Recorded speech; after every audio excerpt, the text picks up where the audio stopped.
Hello everyone, welcome to Siri vlogs. ఇవాళ video web options అనేది college priority ఎలా ఇవ్వాలి అనేది ఇవాళ video. Students based on marks 3 types. ఒకటి గుడ్ మార్క్స్ వచ్చిన వాళ్ళు, ఇంకోటి మోడరేట్ మార్క్స్, ఇంకోటి బార్డర్ మార్క్స్. ఈ మార్క్స్ అనేవి వాళ్ళ క్యాస్ట్ బట్టి డిపెండ్ అయ్యి ఉంటుంది అన్నమాట. గుడ్ మార్క్స్ వచ్చిన వాళ్ళని ఏ కాలేజ్ పెట్టినా వాళ్ళకి వస్తుంది. ఫర్ ఎగ్జాంపుల్ ప్రయారిటీ లిస్ట్ ప్రకారం, వాళ్ళేమో విజయనగరంలో ఉన్నారు అనుకోండి, అన్నిటికన్నా మంచి college Andhra medical college. So వాళ్ళు ఏయూ ఫస్ట్ పెట్టుకుంటే ఏయూ వచ్చేస్తుంది. లేదు దగ్గరగా ఉందాము అని వాళ్ళు విజయనగరం కాలేజ్ పెట్టుకున్నారనుకోండి, వాళ్ళకి విజయనగరం వస్తుంది. అంటే గుడ్ మార్క్స్ అనేది మీ ప్రయారిటీ ప్రకారం పెట్టుకోవచ్చు, లేదంటే ఇక్కడ ఇచ్చిన ప్రయారిటీ లిస్ట్ ప్రకారం పెట్టుకోవచ్చు. నెక్స్ట్ మోడరేట్ మార్క్స్ వచ్చిన వాళ్ళు ఏ కాలేజ్ పెట్టాలి అని తెలియక ఒక కన్ఫ్యూషన్లో ఉంటారు.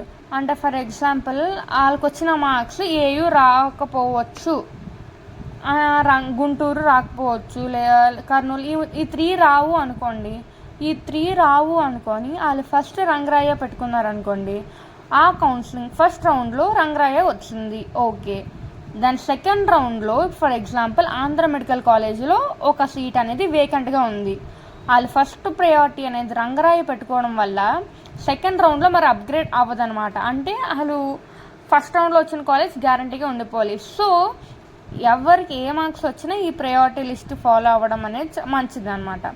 ఇది ఏయూ అంటే ఇందులో ఇంకా 2 టైప్స్ ఉంటాయి. AU local, SVU local, OU local. ఇది మీకు తర్వాత చెప్తాను. ఇది మోడరేట్ మార్క్స్ వచ్చిన వాళ్ళు అనమాట. ఈ ప్రయారిటీ లిస్ట్ పెట్టుకోవడం, ఫర్ ఎగ్జాంపుల్ మీరు ఈ ప్రయారిటీ లిస్ట్ ప్రకారం రంగరాయ్ పెట్టుకున్నారు, ఓకే. నెక్స్ట్ దాని ముందు కాలేజ్లో సెకండ్ రౌండ్లో సీట్ వేకెంట్గా ఉంది. సో మీకు అనేది అప్గ్రేడ్ అవుతుంది. అంటే సెకండ్ రౌండ్లో మీరు దానికి ముందు ప్రయారిటీ ఇచ్చిన కాలేజ్కి వెళ్తారు. లేదు ఫస్ట్ కాలేజ్ పెట్టారు, ఫస్ట్ కాలేజ్ వచ్చిందంటే మరి అప్గ్రేడ్ అనేది అవ్వదన్నమాట. అంటే మీరు దాని నెక్స్ట్ రౌండ్కి not eligible. Next border marks వచ్చిన వాళ్ళు వస్తుందా రాదా అన్న కన్ఫ్యూషన్లో ఉంటారు. సో వాళ్ళు అన్ని కాలేజెస్కి పెట్టాలి. అంటే నా గవర్నమెంట్వి రావు, ప్రైవేటివి పెట్టుకుంటే చాలు అని అలా ఉండకూడదు. ఫర్ ఎగ్జాంపుల్ ఆ కాలేజీలో ఆ సీట్ వేకెంట్గా ఉంటే గవర్నమెంట్ కాలేజ్లో మీరు పెట్టుకోకపోతే ఆ సీట్ మీకు ఇవ్వరు. అది వేకెంట్గా ఉన్నా సరే ఇవ్వరు, అంటే ఎక్కువ మార్క్స్ వచ్చినా సరే.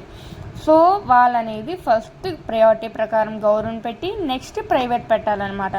సో గుడ్ మార్క్స్ వచ్చిన వాళ్ళు మీరు మీ చాయిస్ ప్రకారం పెట్టుకోవచ్చు. జనరల్గా ఈ లిస్ట్ అనేది ప్రయారిటీ లిస్ట్ అనమాట. అంటే ఏ మార్క్స్ వచ్చినా ఈ ప్రకారంగా మీరు పెట్టుకుంటే అంటే ఫస్ట్ రౌండ్లో రాకపోయినా మీకు అప్గ్రేడ్ అనేది అవుతుంది. ఇది ఏంటి కాలేజెస్ అంటే ఏయూ 100 years అంటే ఎస్టాబ్లిష్మెంట్ ఇయర్ బట్టి ఇచ్చిన లిస్ట్ అనమాట. అంటే కాలేజ్ ప్రాక్టికల్ ల్యాబ్స్ అంటే ఫెసిలిటీస్ బట్టి, అంటే ఇయర్ ఆఫ్ ఎస్టాబ్లిష్మెంట్ అంటే లేదు మాకు దగ్గర ఉన్న కాలేజెస్ కావాలి అనుకుంటే మీ ప్రయారిటీ లిస్ట్ మీ ఇష్టం అనమాట. Okay, thank you, bye.